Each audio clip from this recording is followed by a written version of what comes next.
Hello children, today we are going to continue reading chapter 3 of your economics book, that is money and credit. And in today's video here I am going to deal with formal sector credit in India, and you can see this section in page number 48 of your economics book. तो आज मैं यहाँ पे page number 48 में पढ़ रही हूँ, तुम देख सकते हो अपनी किताब में। तो यहाँ पे बोला गया you have seen in the above examples that people obtain loan from various sources. तो हमने इससे पहले वाला जो सेक्शन पढ़ा था जहाँ पे हमने वेराइटी ऑफ क्रेडिट अरेंजमेंट्स पढ़ा था, तो वहाँ पे हमने पहले से देख रखा है कि लोग अलग अलग सोर्सेज से यानी अलग अलग जगह से वो लोन्स लेते हैं। जैसे हमने पिछले 2 वीडियोस में हमने पढ़ रखा है, वहाँ पे हमने देखा कि ये जो लोन जैसे हम वो लिया करता था मनी लेंडर से, उसके बाद जाके अभी फिलहाल वो ले रहा है ट्रेडर से। ऐसे करके आगे हमने पढ़ा कि जो अरुण है वो लोन लेता है बैंक से, और जो रामा है वो लोन लेती है अपने लैंड ओनर एम्प्लॉयर से। तो यहाँ पे हमें देखने को मिला, मतलब पिछले जो वीडियोस है उसमें हमें देखने को मिला कि अलग अलग लोग लोन्स लेते हैं अलग अलग सोर्सेज से, अलग अलग जगहों से, यानी अलग अलग सोर्सेज से।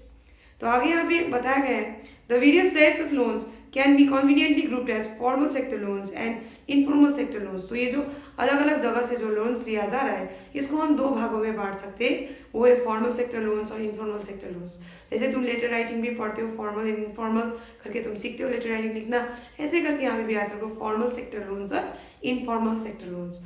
तो यहाँ पे याद रखो फॉर्मल सेक्टर लोन्स वो लोन्स जो हम लेते हैं बैंक से, या फिर वो लोन्स जो हम लेते हैं मान लेते हैं कोऑपरेटिव से, तो ये आएगा तुम्हारा फॉर्मल सेक्टर लोन्स में। और ऐसे जो लोन्स होंगे जो हम लेंगे मनी लेंडर से या फिर ट्रेडर से या फिर अपने एम्प्लॉयर से, तो ये सब आएगा इनफॉर्मल सेक्टर लोन्स के अंडर में। तो अब हम आगे जैसे पढ़ते जाएंगे ये चीज़ को हम समझते जाएंगे। तो याद रखो जो सारे लोन से अलग अलग किस्म के जो लोन से अलग अलग सोर्सेज से जो हम लोन लेते हैं उसको हम 2 भागों में बांट सकते हैं, formal sector and informal sector loans. Among the former यानी आगे वाला यानी कि मतलब formal sector loans, among the former are loans from banks and cooperatives. याद रखो तो वो जो लोन्स है जो बैंक से लेते या फिर जो कोऑपरेटिव से लेते यानी जो कोऑपरेटिव सोसाइटीज से लेते, तो ये जो लोन्स है इसको हम कौन सा लोन में लोन कहते हैं, तो याद रखना इन लोन्स को हम कहते हैं फॉर्मल सेक्टर लोन्स। तो फॉर्मल सेक्टर लोन्स ऐसे लोन्स है जो हम बैंक से और कोऑपरेटिव से लेते हैं। आगे बुक समझा रहा है कि the informal lenders include money lenders, traders, employers, relatives and friends etcetera. तो याद रखो जो इनफॉर्मल सेक्टर लोन से इसके एग्जाम्पल्स को क्या है, तो याद रखो अगर हम उधारी ले रहे हैं किससे, अगर हम मनी लेंडर से उधार ले रहे हैं, ट्रेडर्स से उधार ले रहे हैं, एम्प्लॉयर से उधार ले रहे हैं, रिलेटिव्स यानी कि जो हमारे रिश्तेदारों से उधार ले रहे हैं या फिर दोस्तों से उधार ले रहे हैं, तो ये सारे एग्जाम्पल्स किसके होंगे, तो इनफॉर्मल सेक्टर लोन्स के एग्जाम्पल होंगे। आगे तुम बुक में देख सकते हो in graph 1 you can see the various sources of credit to rural house in India. तो यहाँ पे हमें देखने को मिला ग्राफ 1, तो बुक में देख सकते हो ये वाला ग्राफ की बात कर रही हूँ। तो ग्राफ 1 ये सोर्सेज ऑफ क्रेडिट पर ₹1000 of rural house hold in India in 2012। तो ये कुछ डाटा दिया गया है। हमें देखने को मिलेगा कि यहाँ पे जो कोऑपरेटिव सोसाइटी बैंक से उससे 25% मिल रहा है। ऐसे करके आगे तुम्हें देखने को मिलेगा वहाँ पे मनी लेंडर से 33% मिल रहा है, रिलेटिव फ्रेंड से 8%, अदर नॉन इंस्टीट्यूशनल एजेंसी से 2%, गवर्नमेंट से 1%, कमर्शियल बैंक से 25%, अदर इंस्टीट्यूशनल एजेंसी से 5%, लैंडलॉर्ड से 1%। तो यहाँ पे हमें ये डाटा देखने को मिल रहा है कि कहाँ कहाँ से लोग लोन्स ले रहे हैं। तो ये अलग अलग सोर्सेस हमें देखने को मिल रहा है, इनमें से कुछ फॉर्मल है तो कुछ इनफॉर्मल है। अब आगे यहाँ पे बोला गया है, तुम देख सकते हो is more credit coming from the formal sector और द इनफॉर्मल सेक्टर। तो इसका आंसर होगा तुम अगर वो जो चार्ट है जो तुम्हारा बुक में दिया गया है यानी कि जो ग्राफ है जो बुक में दिया गया है उसकी मदद से तुम ये समझ सकते हो कि यहाँ पे हमें देखने को मिलता है कि ज़्यादा लोन्स दिया गया है फॉर्मल सेक्टर से, क्योंकि यहाँ पे हमें देखने को कॉमर्शियल बैंक से 25%, कोऑपरेटिव सोसाइटी बैंक से 25%, तो 50% तो यहाँ पे हो ही गया। उसके साथ साथ गवर्नमेंट वाला भी हम ले रहे थे किसमें, तो हम फॉर्मल सेक्टर में ले रहे थे। तो अब आगे यहाँ पे बोला गया है the reserve bank of India supervises the functioning of formal source of loans. तो याद रखो जो रिजर्व बैंक ऑफ इंडिया है जिसके बारे में मैंने तुम्हें पहले से पढ़ा रखा है, मैंने बोला था कि इंडियन गवर्नमेंट ने रिजर्व बैंक ऑफ इंडिया को क्या करने का अधिकार दिया है, तो उसको ये जो नोट्स यानी कोइंस बनाने का उसको अधिकार दिया है, ऑथोराइज किया है उसको बनाने के लिए। तो ऐसे करके यहाँ पे याद रखो जो रिजर्व बैंक ऑफ इंडिया है वो उसको पास क्या पावर है, तो वो सुपरवाइज करता है यानी कि वो देखता है क्या चीज़, तो फंक्शनिंग यानी कैसे काम कर रहा है, क्या काम कर रहे थे, याद रखो बैंक्स। तो जो फॉर्मल सोर्सेज ऑफ लोन से बैंक से कोऑपरेटिव से वो कैसे काम कर रहा है इस पर ये कौन देखता है, तो याद रखना है RBI देखता है। आगे बोला गया, for instance we have seen that the banks maintain a minimum cash balance out of deposits they receive. तो हमने ये पहले से पढ़ रखा है, मैंने तुम्हें पहले से पढ़ा रखा है कि जो बैंक से जो टोटल पैसा जो लोग डिपॉजिट करते हैं उनके यहाँ खाता खोल के, तो इनसे जो टोटल पैसा उनके पास जितना डिपॉजिट होता है उसका 15% वो अपने पास कैश के रूप में मेंटेन करके रखता है, ताकि कभी कोई दिन डिपॉजिटर जो है उनके पास मतलब पैसा विड्रॉ करने के लिए अगर आए तो ऐसे उन डिपॉजिटर को पैसा पे कर सके। तो यही चीज़ यहाँ पे भी याद रखते हैं। बोला गया फॉर इंस्टेंस, जैसे एग्जाम्पल के रूप में बोला गया है कि हमने पहले से देख रखा है बैंक्स मेंटेन करता है मिनिमम कैश बैलेंस, जो कि हमने देख रहा है 15%, अब 15% तो लगभग 15%। और आगे यहाँ पे बोला गया है the RBI monitors the banks is actually maintaining cash balance. तो ये चीज़ कौन सुपरवाइज करता है, कौन देखता है, तो कौन ये चीज़ को सुनिश्चित करता है, तो या तो RBI। तो याद रखते हैं RBI मॉनिटर करता है, मतलब देख रेख करता है इस बात को कि सचमुच में क्या बैंक इतना पैसा अपने पास कैश के रूप में रख रहा है या फिर नहीं। Similarly, the RBI sees that the banks give loans not just to profit-making businesses and traders, but also to small cultivators, small-scale industries, to small borrowers, etc. तो इसके साथ साथ यहाँ पे बुक तुम्हें समझा रहा है कि ये जो RBI है ये भी देखता है कि जो बैंक से सिर्फ जो लोन से वो ऐसे प्रॉफिट बनाने वाले बिजनेसेस को ही ना दे, लेकिन वो लोन्स किसको दे, तो बोला गया यहाँ पे तुम देख सकते हो, बोला गया स्मॉल कल्टिवेटर्स को दे। स्मॉल कल्टिवेटर्स मतलब जो स्मॉल फार्मर्स है उसको दे, साथ में स्मॉल स्केल इंडस्ट्रीज को दे। स्मॉल स्केल इंडस्ट्रीज किसे कहते हैं, ऐसी इंडस्ट्रीज जिसमें जो इन्वेस्टमेंट होता है वो 1 करोड़ से कम होता है।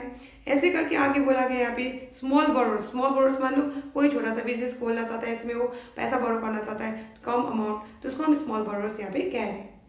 Periodically, banks have to submit information to the RBI on how much they are lending, to whom, at what interest rate। तो बोला गया पीरियडिकली कहने पर समय समय पे ये जो बैंक्स होते हैं उनको क्या सबमिट करना पड़ता है, तो बोला गया उनको इन्फॉर्मेशन यानी जानकारी सबमिट करना पड़ता है RBI को किस बारे में, तो बोला गया कितना वो पैसा लोन दे रहे हैं, किसको दे रहे हैं और कितनी इंटरेस्ट पे वो लोन दे रहे हैं। तो ये सारी जानकारी वाला यानी कि जो इन्फॉर्मेशन ये सब उनको सबमिट करना पड़ता है किसको, तो बोला RBI को। अब आगे यहाँ पे बोला है there is no organisation which supervise the credit activities of lenders in the informal sector. तो देखो यहाँ पे हमें अंतर समझ में आ रहा है। यहाँ पे बोला गया कि जब हम इनफॉर्मल सेक्टर से लोन लेते हैं तो वहाँ पे इनफॉर्मल सेक्टर का जो लोन है उसको सुपरवाइज करने के लिए यानी देखरेख करने के लिए कोई वहाँ पे कोई ऑर्गेनाइजेशन नहीं होता है। हमने यहाँ पे अभी पढ़ा कि फॉर्मल सेक्टर लोन्स को सुपरवाइज कौन करता है, तो हमने देखा RBI। और फॉर्मल सेक्टर लोन्स खाने पर कौन से लोन्स की बात करें, तो बैंक से दिया हुआ कोऑपरेटिव से दिया हुआ लोन्स की मैं यहाँ पे बात कर रही हूँ। तो ये जो बैंक और कोऑपरेटिव द्वारा जो दिया हुआ लोन होता है उसको कौन सुपरवाइज करता है, तो याद रखो इसको सुपरवाइज करता है RBI। और यहाँ पे हमें आगे देखने को मिल रहा है कि जो इनफॉर्मल सेक्टर लोन है उसको सुपरवाइज करने के लिए कोई नहीं होता है। They can lend at whatever interest rate they choose। तो ऐसे केस में जो मनी लेंडर्स होंगे या फिर जो ट्रेडर्स होंगे जो पैसा लेंड कर रहे होंगे वो अपने हिसाब से जितना इंटरेस्ट रेट पे वो खुद चाहे उतनी इंटरेस्ट रेट पे वो पैसा उधार लोगों को दे सकते हैं। There is no one to stop them from using unfair means to get their money back। उसके साथ साथ यहाँ पे बोला गया है कि इनफॉर्मल सेक्टर लोन्स में जब अगर उनको वापस अपना पैसा चाहिए तो ऐसे में हो सकता है वो अनफेयर मीन्स का प्रयोग करे, हो सकता है तुम्हें डराए धमकाए पैसा लौटाने के लिए। Compared to the formal lenders, most of the informal lenders charge a much higher interest on loans। ये बात भी सही है। फॉर्मल जो सेक्टर लोन्स है उसके मुकाबले जो इनफॉर्मल सेक्टर लोन्स होता है वहाँ पे जो लेंडर्स होंगे यानी कि जो पैसा उधारी देंगे, तो ऐसे में हमें देखने को मिलेगा कि इनफॉर्मल के जो लेंडर्स होंगे वो ज़्यादा यानी कि हायर इंटरेस्ट रेट वो चार्ज करेंगे किसके मुकाबले, तो फॉर्मल लेंडर्स के मुकाबले। आगे यहाँ पे समझाया गया है thus the cost to the borrower of informal loan is much higher. तो ऐसे में जो खर्चा होता है जब हम पैसा बोरो करते हैं इनफॉर्मल सोर्सेज से तो ये महंगा पड़ेगा। क्यों? क्योंकि जब हम लौटाएंगे पैसा तो ज़्यादा पैसा चुकाना पड़ेगा, इसलिए ये जो लोन्स होंगे हमें महंगे पड़ेंगे। आगे बोला कि higher cost of borrowing means और larger part of the earning of the borrowers is use to repay the loan. तो ये वाला बात मैंने अभी तुम्हें समझाया, ये चीज़ यहाँ पे बोला गया है कि जब हमारा जो इंटरेस्ट रेट हायर होगा तो ये जो हाई कॉस्ट ऑफ बोरोइंग की वजह से बोला गया है कि ज़्यादातर हिस्सा जो हमारा कमाई का हिस्सा होगा वो चला जाएगा पैसा को चुकता करने में। तो जब हम हायर इंटरेस्ट रेट पे पैसा बोरो करेंगे तो हायर इंटरेस्ट रेट की वजह से वहाँ पे जो पैसे पे जो इंटरेस्ट वो लगेगा वो ज़्यादा अमाउंट होगा, इसलिए जब हम पैसा को चुकाएंगे तो ऐसे में ज़्यादा पैसा पे करना पड़ेगा।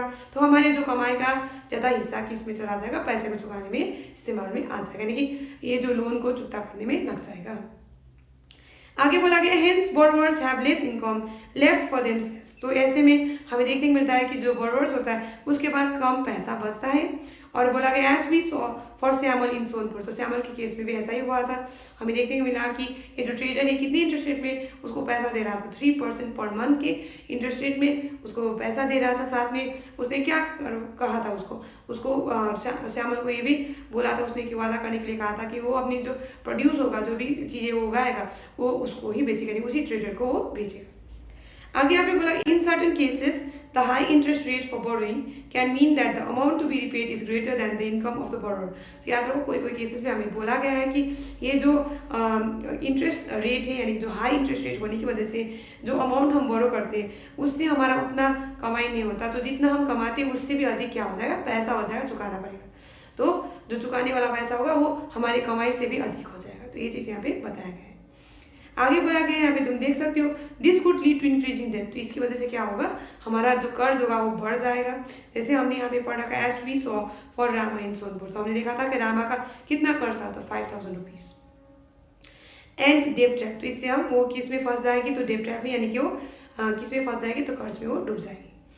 Also, people who might wish to start an enterprise by borrowing may not do so because of the high cost of borrowing. तो ऐसे लोग जो नया व्यवसाय खोलना चाहते हैं पैसा को यानी कर्ज लेके, तो हो सकता है इसकी वजह से, यानी हाई इंटरेस्ट रेट की वजह से वो पैसा उधार ना ले, क्योंकि ये बहुत ही ज़्यादा क्या होगा, हाई रिस्क फैक्टर होगा कि हाई इंटरेस्ट रेट में अगर वो लोन लेंगे और ऐसे में उनका कमाई ना हुआ तो ऐसे में वो किस में डूब जाएंगे, कर्ज में डूब जाएंगे, इसी डर से वो पैसा ना ले। नेक्स्ट बोला गया for this reasons banks and cooperative societies need to lend more, तो इसी कारण की वजह से बोला गया बैंक्स और कोऑपरेटिव सोसाइटीज को ज़्यादा पैसा उधार देने की आवश्यकता है।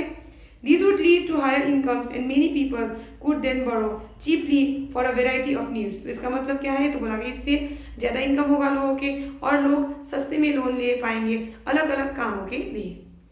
नेक्स्ट बोला गया they could grow crops to do business set up small scale industries etcetera, तो इस पैसे से, यानी कि जब उनको लोन्स बैंक से मिलेगा, कोऑपरेटिव से मिलेंगे, तो ऐसे में वो क्या कर सके, वो क्रॉप्स उगा पाएंगे अपने खेतों में, स्मॉल स्केल इंडस्ट्री शुरू कर पाएंगे या फिर कोई बिजनेस वो शुरू कर पाएंगे। They could set up new industries और ट्रेड इन गुड्स, तो हो सकता है नए इंडस्ट्रीज बनाए या फिर वो क्या करना शुरू कर दे, ट्रेड करना शुरू कर दे।